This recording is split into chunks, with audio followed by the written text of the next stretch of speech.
You might be asking yourself, how do you train for hiking?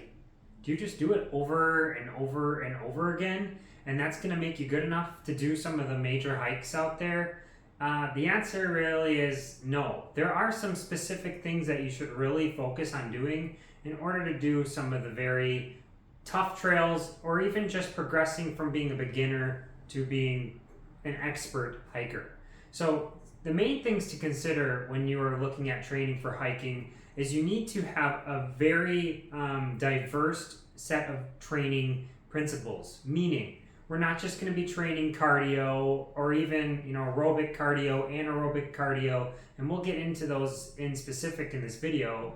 There are so many different avenues that you have to train as a hiker, because it's honestly one of the best things that you can do in terms of training your endurance. You have to have strength, you have to have balance, and you have to be able to perform at levels of high elevation where pressure changes are changing the amount of oxygen that your body is consuming, making it even more difficult. So that is why hiking has specific training principles that need to be used. When we're training, we want to do 3 times a week of aerobic activity.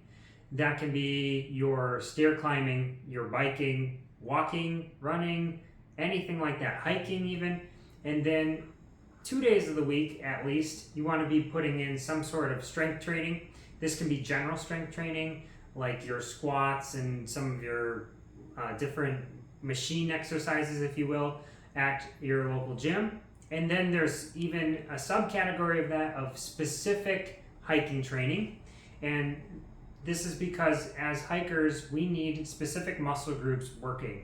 We are going to be using different muscles in our hips that are going to allow us to stand on one leg better and then get up onto high steps of rocks or ledges or anything like that. So we need to work specific muscle groups as a hiker as well, not just your general squats like back squatting or deadlifting or leg press or any of the things that you might really see already on the internet. Other things to consider is we need to train different types of our aerobic system. So we have a couple different systems when it comes to exercise and doing some cardio. So we have the aerobic exercise component. A basic way to explain aerobic exercise is when you're doing an exercise, you're doing it comfortably where you can talk and you can breathe through your nose comfortably when doing that exercise. Anaerobic means that you're not getting in enough oxygen, and therefore this is going to put you out of breath. And this can be seen from like doing high intensity exercise like HIIT training, CrossFit, those types of activities, or even just very fast cardio to get you into a huffing and puffing type of training. When it comes to the amount that you're doing of all this, I would really recommend speaking to somebody that is a personal trainer or a physical therapist or somebody that is some sort of movement coach, because they can walk you through how much you should be doing in each type of activity. Because oftentimes as a physical therapist and personal trainer myself, I see people that do only high intensity training, and then they are oftentimes having other issues like knee pain, or they're not really getting the cardio benefits or even the weight loss benefits that they're looking for. So there are other things that you really need to consider. So if you are interested in wanting to learn more about how you specifically can learn how to train for hiking trails, I would highly consider reaching out to me.